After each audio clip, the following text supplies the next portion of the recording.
Fala pessoal, sejam bem-vindos a mais um Convergindo Ideias, o podcast aqui da Convergent, uma das maiores integradores de tecnologia do mundo.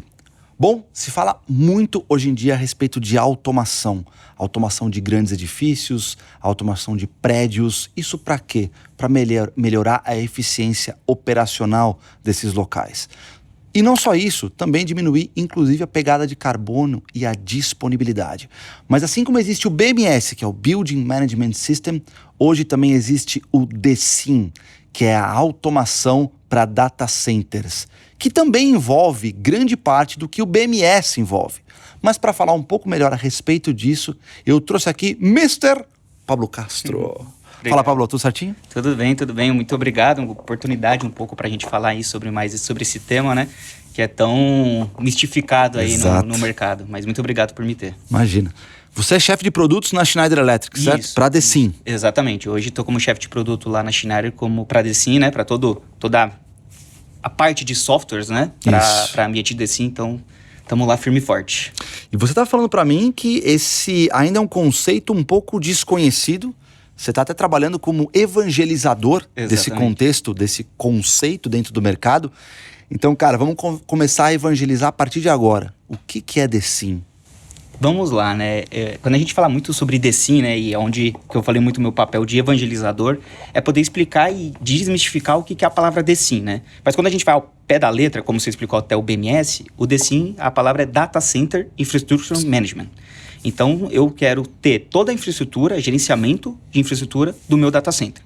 E aí, quando eu caio numa ferramenta DSIM, eu quero saber tudo o que acontece do meu data center. Desde a minha parte que a gente fala piso branco, que é onde estão os servidores, até onde é a minha parte cinza, onde estão minhas máquinas de clima, onde estão meus geradores, UPS, enfim. Então, é uma plataforma, onde é um sistema que eu consigo ter todo o gerenciamento de um data center, concentrador.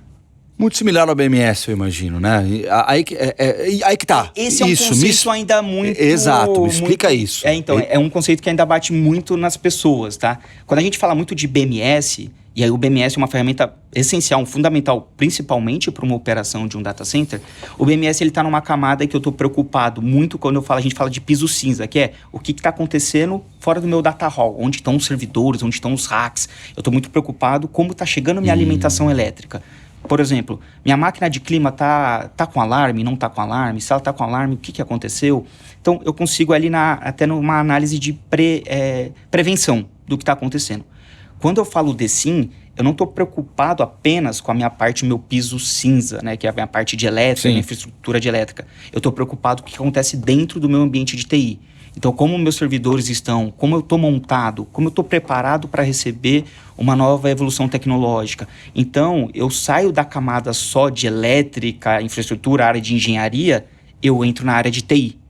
Então, o pessoal às vezes tem dificuldades, porque tem pessoas que precisam de um BMS e pedem às vezes um DSIM, e tem pessoas que precisam de um DSIM e acreditam que um BMS só vai resolver. E aí, esse é o tipo de dúvidas que as pessoas têm e que a gente está aqui justamente para saná-las, né? Exatamente. E você falou um ponto importante sobre escalabilidade, né? Eu acho que escalabilidade seja um ponto fundamental para a grande maioria dos data centers, né? Como é que o DSIM pode ajudar nessa escalabilidade porque é escalar de forma sustentável, né? Escalar, mas mesmo assim mantendo a estrutura e para que ela fique disponível, acima de tudo. Exatamente. Como é que o DSIM consegue ajudar nisso? A ideia do DSIM, basicamente, né? Obviamente, tem várias vertentes dentro do DSIM que eu posso tratar, mas uma delas é para saber como eu vou crescer de forma ordenada, que é o que você está perguntando. E nem só às vezes como crescer, como também vou diminuir. Pode ser que às vezes eu quero diminuir minha operação centralizada e também para uma operação edge, como eu vou distribuir essa minha operação. E a ideia do DSIM é ele trazer analíticos e dados para saber como é o melhor jeito de eu formatar isso. Então, vou dar um exemplo, né, trazendo um caso de uso. Quando a gente fala de ambientes data centers, e aí a gente pode pegar tantos grandes data centers que estão sendo construídos agora, então não tem um ano de operação, quanto alguns mais legados, que eu tenho 10 anos de operação, até 15 anos, e aí eu tenho algumas dificuldades. E aí, quando a gente fala algumas dificuldades, obviamente é muito particular de cada um, mas eu tenho uma dificuldade de, por exemplo, vou receber alguns equipamentos, ou, por exemplo, vamos dar um grande exemplo que aconteceu agora, pandemia. Putz, a pandemia chegou, todos os meus funcionários foram trabalhar em casa. Eu tive, e aí quando a gente fala cloud para as pessoas, na verdade é um lugar físico que está recebendo todo esse host, toda essa evolução tecnológica. E aí quando a gente pega e fala assim, cara, aconteceu isso, eu vou receber 30 servidores semana que vem para fazer a instalação porque vai suportar toda essa gente de home office. Como que eu vou instalar isso? Como que eu vou montar isso no meu data center? Sim. Eu tenho espaço para isso? Então você começa, antes de receber esses servidores, antes de saber, você consegue montar, mapear como é toda a sua infraestrutura. Ele vai te dar insights, informações de como você montaria isso. Então, por exemplo, para receber esses 30 servidores, por exemplo, talvez você teria que mover 10 máquinas para liberar um espaço, porque ali era o melhor lugar para receber eles, porque é onde eu ia ter capacidade de refrigeração para esses servidores. Então você começa a trabalhar não simplesmente no cara crachá, de abrir um rack e olhar ele, mas sim de aproveitar meu espaço físico. Eu consigo crescer em demanda sem ter que crescer fisicamente, porque às vezes pode ser alguma movimentação necessária dentro do ambiente. Então a partir daí você começa a ter dados, informações para tomar melhores decisões para ser escaláveis. Vou fazer uma pergunta. Que tipo, aí que tá, não precisa entrar no detalhe de todos, mas quais são os tipos de dados mais interessantes e importantes para o gestor do data center para se ter e que o DSIM fornece? São algumas, tá? E eu vou elencar algumas que eu acredito que são as principais, Boa. tá? Primeiro, ele tem que saber como estão montados todos os seus ativos vinculados à aplicação. Então, vamos lá. Eu estou olhando um gestor, principalmente ele quer saber a área de TI. Então, vou dar um exemplo. Quando a gente fala no setor financeiro, eu tenho sistemas de CMDB que é chamado, tá? Então, eu sei que cada servidor, quais são as aplicações responsáveis por aquela operação. Então, trazendo para o setor financeiro, falando muito simplório, né? Eu tenho um servidor que é responsável pelo Pix. Tá. Então, beleza. Eu sei onde está montado o servidor que é montado pelo Pix. Eu sei que ele está no rack tal, fileira tal. Como que ele está montado? Quais são os equipamentos que estão dando suporte a essa aplicação? Eu sei que é um switch, eu sei que é um roteador, eu sei como está essa infraestrutura toda. Por quê? Porque você começa a ter uma análise de impacto que, se eu perder esse switch, eu falo assim, estou perdendo um switch, uma comunicação. Mas ele está sendo responsável pela sua operação de estar rodando um Pix. Então, você começa a ter a análise e análise de impacto do que pode acontecer dentro do seu ambiente. Então, para ele é muito importante ele ter essa informação. Porque quando a gente chega, e isso encontra muito em data centers ainda, alguns equipamentos que, obviamente, eu acabei de fazer aquisição, adquirir, são novos, e equipamentos que são um pouco mais legados. Será que algum equipamento lá eu devia ter contrato de manutenção com o fabricante ou não tenho? E aí eu não tenho, é porque é um servidor mais antigo, ou um roteador mais antigo, um switch mais antigo, ou eu não tenho redundância de link. Mas isso aqui tá ligado na sua operação, que eu estava falando, que está numa aplicação do Pix. Então eu consigo linkar essas informações, e aí ele começa a ter noção, e aí quando a gente fala data center disponibilidade, eu quero ter o meu data center mais disponível possível. E aqui eu estou vendo um ponto de falha. Então ele consegue olhar para a infraestrutura dele e ver onde tem pontos de falha. Então ele começa a tratar essas informações. Essa seria uma das principais. Boa. Mas outras que tem, além da análise de impacto, ele consegue fazer trilhas de auditoria. E quando eu falo trilhas de auditoria aconteceu, deu algum alarme no equipamento, deu um alarme numa UPS, por exemplo. Uma UPS em máquina de clima, que seja. Eu quero fazer uma gestão de tickets automatizada. O que seria? Entrou em alarme, eu já quero subir um ticket para a área de operação e lá tratar esse alarme. Você eu quero fazer muito mais proativo, né? Exatamente, e eu quero tratar essa trilha. Por quê? Porque daí, por exemplo, o Eric é o gestor, o Eric tem que aprovar ter essa manutenção. Então você está ciente do que está acontecendo no seu ambiente. Ninguém está fazendo alguma mudança sem níveis de aprovação, porque é um ambiente crítico. Você pega aí e tem... Eu não sei o dado direito, em porcentagem falando, mas hoje o maior ofensor, o maior risco a uma disponibilidade de data center é o ser humano. É verdade, porque é onde causa as falhas. Onde é o ser humano para basicamente tudo na Terra, digamos assim. Mas é onde tem um ponto de falha. Por quê? Às vezes ele foi fazer algo que ele não era para ter feito. Então, vou dar um exemplo. Minha manutenção. Quando a gente fala de manutenção em ambiente de data center, tem todo o checklist, passo a passo, o que é necessário ser feito. Por quê? Se um deles, você fez um que não estava lá, você não foi autorizado para fazer isso. E às vezes acontece. Por quê? Porque às vezes o checklist está na cabeça da pessoa. Então, é algo que você traz isso tudo para uma plataforma, onde eu vou ter toda a trilha. Então, eu vou... Como assim? E aí é onde a gente fala no data center. A máquina de ar, ela interfere na aplicação na parte de TI. E a parte, obviamente, de TI não interfere no ar, mas você consegue linkar esses dois mundos, TI com engenharia, TI-TA, que a gente chama. para poder ter todas as informações. Quando eu falo um BMS, é o que a gente começou no assunto só, eu tô ali na camada só de engenharia. Sim. Eu não sei o que está acontecendo lá dentro, não sei as no aplicações. Detalhe. Não sei no detalhe. Entendi. Então, é por isso que a gente entra e é uma plataforma feita para data center. Então, quando eu falo assim, você acha que todo data center deveria ter? Eu acho que sim. Todos os data centers estão prontos para ter? Aí eu acho que não. Então, isso vem o ponto que eu tô aqui a te perguntar, porque a gente está falando de vários hardwares que devem ser monitorados num data center, por exemplo. Como é que é feita essa conexão? Ou seja, como é que o DSIM consegue entender essa escalabilidade? Porque ele tem que, obviamente, estar conectado. Como é que isso acontece? Ou é por sensor de IoT, ou é por algum software, ou é pelo próprio software de BMS que vocês se conectam? Como é que isso funciona? Então, e aí quando a gente fala dentro hoje da Schneider, né, como a gente trabalha, tá? A gente tem um DSIM, a gente trata o DSIM como uma camada analítica. Tá. Então, ele está numa camada de informação, como a gente fala, de Layer 3. Então, eu tenho a Layer 1, que eu falo, ali embaixo. Eu tenho os produtos conectados, e aí é bem IoT na veia. Então, eu tenho máquinas de clima, eu tenho servidores, eu tenho os hardwares em campo, câmeras, enfim. Eu tenho toda a parte no Layer 1. Então, eles estão lá com os protocolos de comunicação para a gente conseguir comunicar. E aí, você pode falar em automação, SNMP, Modbus, bem techniquez falando, os protocolos muito utilizados. E aí, eu tenho o BMS, que é a camada de captação de dados. Então, ele é como a gente chama de Edge Control, Layer 2. Eu estou aqui captando todos os dados em campo. Através de CLPs, controladoras, eu estou pegando tudo que está acontecendo no meu campo. O DSIM, ele está como se fosse na camada 3. Por quê? Eu posso fazer tanta integração com um BMS já existente.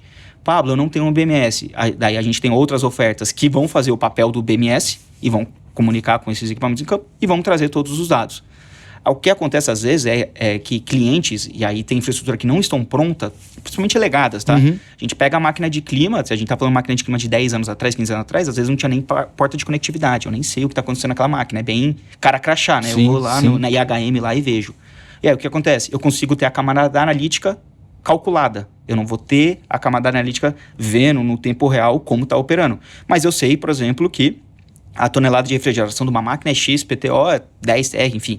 E eu consigo trazer isso, modelar e falar, cara, eu estou tendo esse tipo de alimentação, então meu data center está montado de um jeito.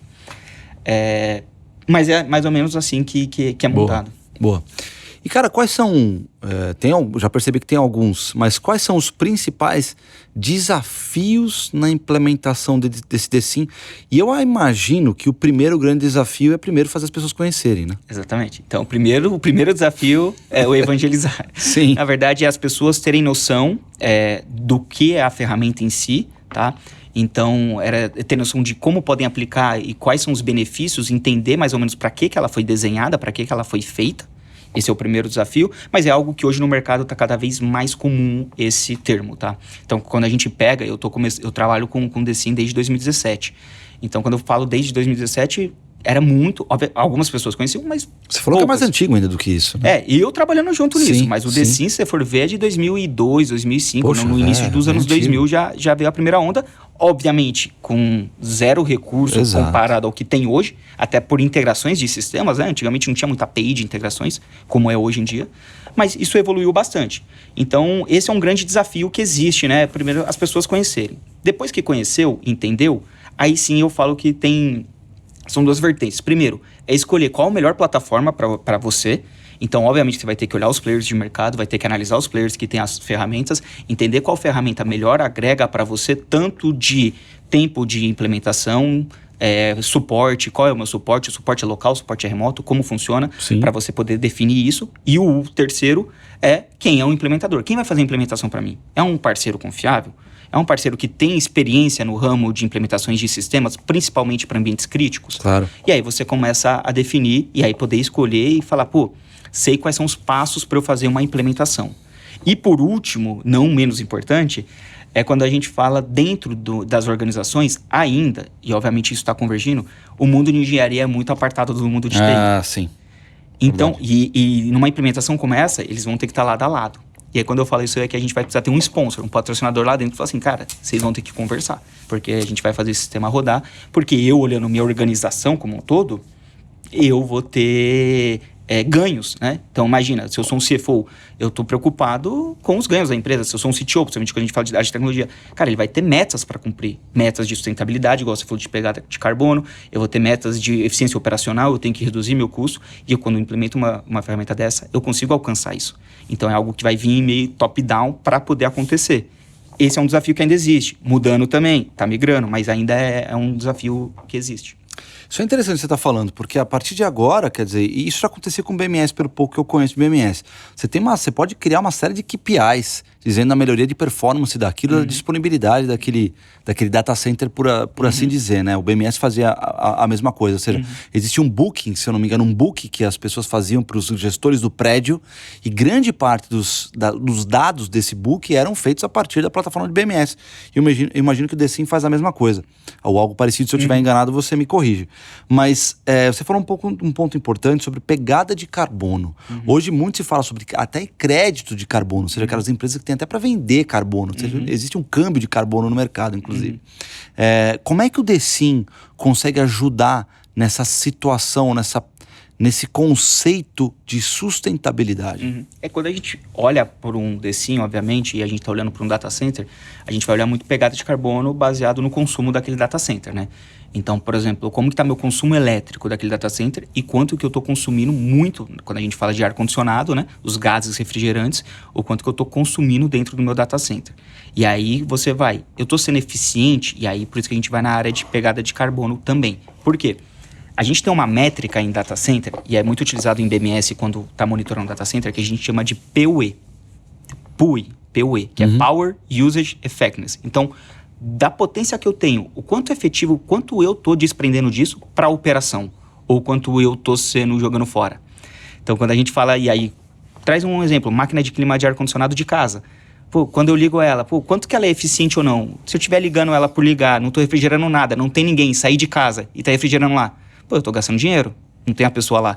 Isso vai para um data center. Imagina que eu tenho uma infraestrutura robusta para alimentar ar-condicionado, a gente falando de refrigeração, né? Eu estou tendo um ambiente robusto para alimentar algo que não tem nada lá dentro, ou que está sendo subutilizado. Então, a ideia é do quê? É eu ter as métricas, como você disse, os KPIs, voltado para o data center, e eu tenho que trabalhar ele no mínimo possível. E aí eu consigo ver aonde eu estou gastando errado.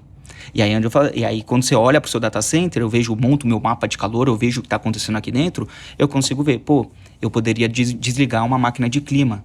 Eu estou com uma máquina de clima aqui rodando a mais, eu nem sabia. Porque você vai saber quanto que você precisa, a temperatura ali dentro, quanto precisa ser. Tanto temperatura, onde está o processamento, aonde que eu tenho maior consumo, aonde que são meus pontos quentes dentro do ambiente, eu consigo ter uma análise muito mais detalhada. Ele está fazendo o cálculo em cima de tudo aquilo que foi instalado, ou seja, para tudo aquilo você precisa de uma temperatura X para operar, Exatamente. Certo? Exatamente. E aí ele vai começar a ver, porque, por exemplo, quando você fala um data center, então vamos pegar algum data center médio, tá? 100 racks, não é grande, data center pequeno até. 100 racks. Imagina que eu tenho várias fileiras de rack, eu tenho montado um monte de equipamentos lá dentro e eu tenho várias máquinas de clima para manter aquele ambiente refrigerado. Eu não poderia, às vezes, passar por uma movimentação de equipamentos para liberar um ambiente lá e segregar ele. Aí você começa a ter esses dados na palma da mão, você consegue ver, ele consegue ficar visível para você, ele te mostra que máquinas não estão sendo eficientes. Então você começa a tratar os dados muito mais fácil para você tomar decisões. E aí muito voltado quando a gente fala de sustentabilidade. E aí o primeiro dado que vai alarmar sempre é, como está... Toda a pergunta que todo data center, gestor de data center faz um produto. Como está o PUE do seu data center? E aí ele, obviamente, se estiver bom, ele vai ficar muito contente, se não estiver bom, ele vai ficar... Sim. Até tem vergonha de falar. Sim. Então, ele ajuda muito o Decim a trazer isso. Não só falar por que a métrica não está boa, mas não te falar qual é a métrica, não está boa, mas por que ela não está boa. Quais são os pontos de ataque que você tem. Os pontos de ataque estão aqui. Como eu falo, a brecha está aqui. Você pode melhorar aqui. E aí você começa a ver. E aí, dentro até da plataformas de Decim, você começa a colocar até algumas automações a mais. Então, a gente está aqui falando agora, a gente falou um pouco de ar-condicionado, né? Quando a gente fala de ar-condicionado, existem alguns softwares, por exemplo, de dar comando e controle em máquina de ar-condicionado. Então, por exemplo, vamos fazer um revezamento. Eu vou deixar essa aqui ligada agora porque o processamento hoje do meu data center de dia é muito maior que à noite. Então, vou trazendo exemplos, né? Sim, claro. Trazer uma empresa que é do ramo alimentício. Uma empresa do ramo alimentício tem o data center dele. Você tá falando num local aqui, então, na hora do almoço, na hora da janta, pode ter certeza que ali demanda muito mais processamento, eu tenho um maior consumo. Mas se eu pegar meia-noite, 1h, não tenho consumo nenhum praticamente, não tenho processamento. Banco também é a mesma coisa. Dentro de um banco, você consegue ver que no horário comercial, a potência é muito maior do que de noite. Óbvio, é muito diferente? Não é, porque hoje os bancos operam 24 horas. Mas você pega um exemplo um pouco antes, era assim. Então você começa a demandar o equipamento para trabalhar nos horários exatos para poder, como se fosse, suprir a necessidade. E nos horários que não são tão necessários, em vez de continuar trabalhando como a 100% o tempo inteiro, não, aqui eu posso relaxar, eu posso trabalhar 80%. E eu começo a ter eficiência. Agora, o DeSim, ele trabalha, ele atua diretamente, isso que eu quero dizer, ele atua diretamente, por exemplo, num ar-condicionado, diminuindo ou aumentando a temperatura, ou ele é simplesmente uma plataforma de dados? Ele é uma plataforma, o DeSim é plataforma de dados. Tá, entendi. E aí, ele vai te dar um dados, e aí, obviamente, que as ofertas vão se complementando, que aí a gente fala, dentro do DeSim, eu tenho alguns gaps no ar-condicionado. Aí, obviamente, se eu olhar para dentro de casa, a gente tem uma oferta para fazer revezamento, automação de ar-condicionados para o data center. Ela se conecta ao DeSim? Se conecta ao DeSim. Eu monto todo o meu parque térmico em cima dele. Então, eu dou um exemplo. Eu tenho, quando a gente fala muito de data center, falando, obviamente, de eficiência ar-condicionado, que é o maior ofensor, né, dentro de um data center, eu tenho, por exemplo, num rack, eu tenho um SLA de temperatura para ser entregue aqui. Qual que é o SLA de temperatura? 24 graus, por exemplo. 23, 25, depende de cada data center. Então, minha principal preocupação é entregar esse SLA. Como eu vou entregar esse SLA? Sendo o mais eficiente possível. Como? Fazendo automação dessas máquinas de clima. E aí, o que seria fazer a automação? Trazendo aquele paralelo que eu acabei de comentar sobre quais são as máquinas que estão nos equipamentos que precisam ter mais refrigeração naquele momento. E também fazendo um revezamento mais inteligente das minhas máquinas. Então, eu começo a revezar as máquinas, por quê? É como um carro.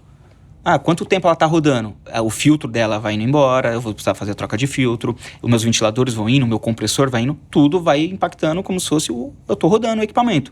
Como eu consigo fazer esse revezamento, eu consigo fazer esse balanceamento, eu obviamente vou ganhar muito, questão de manutenções, como também e consumo, que é o que a gente sempre põe na ponta do lápis. Porque quando a gente fala de consumo, e isso obviamente está mudando também muito dentro do mercado, quando a gente fala muito de consumo é onde a gente consegue colocar na ponta do lápis para calcular o ROI, retorno de investimento. E aí já vai vir na hora.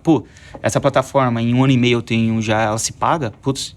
Como que eu não tô com ela ainda? Exato. Eu vou falar assim, na minha realidade, essa plataforma se pagaria em 10 anos. Pode ser que aí não seria o momento de você colocar um DeSim. Por quê? Às vezes eu tenho que ajeitar ainda a minha infraestrutura, a minha base, porque eu tô ainda muito deficitário aqui. Mas aí você consegue fazer esses ajustes finos. Hoje em dia existem já calculadoras prontas, tá? Você vai conseguir colocar lá como você está montando, calcular o ROI e para fazer uma justificativa. Boa. De investimento.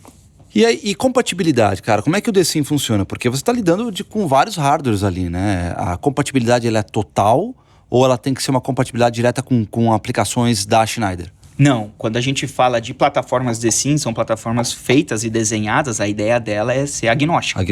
É agnóstica, então não importa qual seja o fabricante, ele tem que obviamente comunicar em algum protocolo de comunicação ou alguma API de integração, e hoje no mercado é a coisa mais comum que existe, que tem, e aí essas plataformas são feitas para monitorar, não importa qual seja o fabricante. Quando a gente faz um paralelo e eu olho muito lá fora, por exemplo, na Europa e Estados Unidos, normalmente quando um gestor, um data center, ele vai fazer uma aquisição, normalmente ele vai num fabricante só e compra todas, a solução toda. Isso. No Brasil, nunca. No Brasil aqui é uma salada mista. Sim. Você entra no data center, é X, P, T, O, Z, W, tem de tudo lá dentro. E aí você tem que isso convergir para não ter diversos sistemas para cada tipo de equipamento. Exato. É uma loucura isso, não tem como. Então a ideia do DeSim, ele é agnóstico para o quê?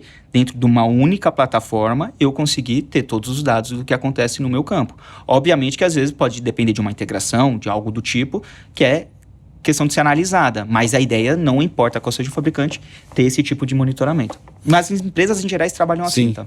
Você falou um ponto importante, você está falando há algum tempo sobre ROI, né? Vocês têm algum caso de sucesso implementado? Claro que você não precisa dizer o cliente, mas algum caso de sucesso que ele conseguiu efetivamente entender os ganhos que ele teve a partir... E aí ganhos de diversos pontos, desde disponibilidade até diminuição de custo. Sim. Né? Você tem algum tipo de coisa que você poderia falar Tem, para nós? assim, cliente final, acaba que a gente não pode acabar claro, obviamente. Mas a gente tem alguns casos de sucesso, tá? Muito aqui falando Brasil, óbvio que Schneider a gente pegava casos de sucesso no mundo inteiro, mas a gente trazendo para a realidade do nosso mercado aqui no Brasil, a gente tem o setor financeiro utiliza muito esse tipo de sistema, inclusive junto da Schneider, e aí a gente consegue ver, por exemplo, e aí eu vou dar um caso que a gente estava comentando agora. Quando a gente está falando de monitoramento, eu estou num DSIM, eu tenho a plataforma, eu sei o que está acontecendo lá dentro. A gente colocou o sistema que a gente chama lá dentro de Cooling Optimize, mas é um sistema de fazer revezamento, né, de máquinas de clima. Aquilo lá gerou um retorno de investimento em 8 meses, pagou. Olha só. Então você fala, cara, em 8 meses Caramba. Eu consigo ter todo esse tipo de dados, né? Que legal. Quer dizer, aí é algo que é muito proveitoso, né? E aí outros casos que tem, inclusive do setor financeiro, mas são outros clientes, são, por exemplo, de disponibilidade. Por quê? Quando a gente fala de disponibilidade, a gente tem, quando tem uma falha em equipamento, a gente tem um tempo entre falhas, um MTBF, que a gente fala, né? O tempo entre falhas de equipamentos, a gente precisa ter uma resposta rápida. Por quê? Normalmente um data center, ele trabalha em redundância. Então, se cair o meu lado A, eu tenho o meu lado B. Só que se cair o meu lado A, eu só tô pelo B, não quer dizer que eu tenho 2 de novo. Então, eu tenho que ir muito rápido arrumar esse problema no A para voltar a minha redundância. Sim. E aí, até na plataforma de DSIM, já teve casos, né, de saber primeiro, né, prever a falha da máquina, né? Então, a gente está vendo diversos alarmes da máquina falando de eficiência e a gente apontando e trazendo isso, né? Fazendo um sistema de bilhetagem de tickets para poder alarmar e tratar mais rápido. E outro caso muito é como é montado, como voltou no primeiro caso. Às vezes eu estava montado uma aplicação minha que eu só estava com uma perna e eu não estava enxergando isso. Eu estava sendo alimentado pelo lado A. Meu lado B eu achei que estava sendo alimentado e não estava. Porque o cabo não estava conectado, não estava tendo alimentação, não estava tendo essa visualização. E na plataforma do DSIM a gente conseguiu ver isso também. São casos de uso que trazem, obviamente, você coloca na ponta do lápis, né? O quanto que eu ganhei por saber que eu estava sem redundância lá? No final das contas, 0, você não ganhou nada. Mas e se tivesse caído lá do A, quanto teria perdido? Sim. E aí é um outro que, se você colocar na ponta do lápis, poderia ser muito maior. Então é algo que tem o quanto eu ganhei e o quanto eu poderia ter perdido, né? Tem os dois lados. Exato. E aí a gente tem um outro ponto também, que acho que também é um lado que os data centers podem perder bastante. E aí você está falando de vários appliances que são instalados dentro de um data center, que estão todos conectados na rede. E cibersegurança, cara? Então, é muito isso. Tem uma pesquisa da Allianz no mundo geral como um todo, né? Quando a gente fala de gestores de data centers, hoje, né, qual é a principal preocupação, né, que os gestores têm? E aí 45% são de ataques de cibersegurança. Sim. Quer dizer, eles não estão achando que vai pegar fogo o data center, né? Exatamente. Exatamente. Tá, é a cibersegurança. Porque antigamente não. Antigamente era um tempo atrás. Hoje, agora está em 35% a parte de crise energética. Então, por exemplo, igual o Brasil teve um tempo atrás muita preocupação que os rios estavam secando. Pô, como vai ser a alimentação de energia? Todo mundo muito preocupado. Hoje não. Hoje é muito a parte de cibersegurança. E aí, quando você olha uma plataforma DSIM, e é onde eu vou olhar muito para a cibersegurança, ela consegue fazer, primeiro, tem 2 pontos, 2 viés. Primeiro, toda na minha parte lá que eu comentei de piso cinza, né, onde está a minha parte de engenharia. Como estão os firmwares das minhas máquinas? Mas eu não tenho acesso à rede, eu não tenho acesso à nuvem. Aí você está falando de controle de acesso, Pode ser controle de acesso, UPS, de câmera. Câmeras, tudo, câmeras, máquinas de ar, enfim, todos os periféricos que estão montados ali no meu data center, como estão o firmware daqueles dispositivos? Eles estão na versão mais atual que o fabricante tem? Tá. Ou não estão? Pô, se não tá, você tá com alguma vulnerabilidade, porque se o fabricante atualizou o firmware, provavelmente, na maioria dos casos, é para corrigir alguns protocolos de comunicação e também criptografia dos equipamentos. Tá. Então, pô, você já tá vendo que você tem uma brecha aí. E alguns, eu já conversei com clientes e falei assim, Pablo, mas eu não tô na nuvem, eu tô aqui na minha rede. Você não precisa estar na nuvem para você ter algum tipo de ataque, né? Ou ele vai entrar pela porta A, mas ele pode entrar e cair na porta D em outro tipo de sistema aqui. Então, apesar de não estar na nuvem conectado direto com a internet, você tem um ponto de vulnerabilidade lá. E outro, quando a gente olha muito parte de cibersegurança e de processamento, é o que a gente faz. O próprio DSIM, ele tem alguns módulos, obviamente, que eu consigo e aí ler como se fosse o próprio processamento de servidores, de switches, de roteadores. Então, assim, eu sei quais são os firmwares que estão instalados nesses switches, roteadores, enfim. E aí eu falo, pô, eu baseado no que eu tenho aqui, eu tô lendo lá na placa dele, pô, ele tá rodando, a gente falando aí de TI, né? Pô, ele tem 1 GB lá para rodar, ele tá rodando 100 MB. e está me consumindo 5 kW. E ele vai fazer uma comparação com o outro que está rodando tudo e consumindo 5 kW. A primeira pergunta que ele vai levantar para você, Eric, você precisa deixar isso aqui ligado mesmo? Sim. E às vezes são os servidores zumbis que você está lá dentro, você não precisaria. Olha só. Então você começa, e aí obviamente que vai analisar, o BIOS que você usa, enfim, o equipamento que você usa lá dentro, às vezes também não está muito atualizado, ou você tem algum tipo de problema. Então ele consegue te dar indicativos, né, quando a gente fala também na parte de cibersegurança, dentro do sistema. Mas é bem complexo. Cara, muito legal. Eu acho que foi um bate-papo, pra mim, bastante interessante, até porque eu conheci, como eu te falei lá no início da minha introdução, conhecia pouco sobre DSIM. Tanto que eu lembro quando você chegou aqui e falei, peraí, a gente vai falar sobre produto? Não, Eric, não, isso é um conceito. Exatamente. Que é muito parecido, inclusive, mas se integra ao conceito de BMS, por assim dizer. Então, cara, eu quero te agradecer por estar aqui. Eu espero que de alguma forma a Convergent tenha ajudado a gente junto com a Schneider, junto com vocês, tenha ajudado a catequizar, esteja ajudando a catequizar o mercado. Então, você conhece muito, cara. Caramba, eu falei, rapaz, o cara conhece demais. Às vezes eu falo que eu até falo rápido demais de tanta empolgação para falar sobre o tema eu percebi. Passar conhecimento. Não, mas você manda muito bem, cara. Eu quero te agradecer mesmo por estar aqui, por ter aceito o nosso convite. Eu que agradeço, o convite, aí o espaço para a gente falar um pouco mais sobre essas plataformas. E eu sei que daqui a pouco, de um tempo a mais, a gente vai voltar aqui e falar, putz, olha, a gente estava lá no início, olha como que está hoje o mercado. Como que está hoje, exato. Exatamente, boa. essa é a ideia. Tenho certeza. Muito bom, obrigado, cara. Obrigado, viu, Eric? É isso aí, gente. Agora ficou aí o conceito do DSIM, como é importante para se manter a cibersegurança, sustentabilidade, disponibilidade, diminuição de custos. Quer dizer, ficou muito claro, como o próprio Pablo falou, o mercado conhece pouco. Então aqui o nosso papel é mostrar um pouco para o mercado que esse conceito existe para que cada vez mais os data centers se beneficiem disso. Tá bom? Não deixe de compartilhar, curtam o canal e segue a gente. Obrigado, gente. Até a próxima.